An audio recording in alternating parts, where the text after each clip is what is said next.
Hey guys, welcome to MadTech. Today we'll be learning how to log out of Fiverr, and now let's dive right in. Now to log out of Fiverr, first open up your settings of your phone and not the Fiverr app itself. Open the settings, and on this interface scroll down, and over here you can see the apps available on your phone as well.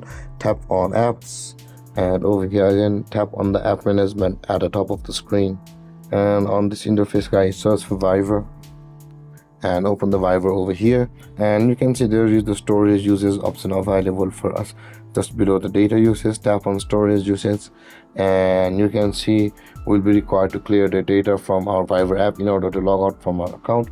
To do that, tap on clear data over here at the right side below the data option. This one, not the clear cache but the clear data, and then you'll be logged out of your Fiverr account on your phone. And guys, this is how to log out of Fiverr on your phone. And if you have any confusions or questions regarding the topic, feel free to comment in the comment section below, and don't forget to like, subscribe and hit that bell icon for more videos. Thank you for watching guys. Peace.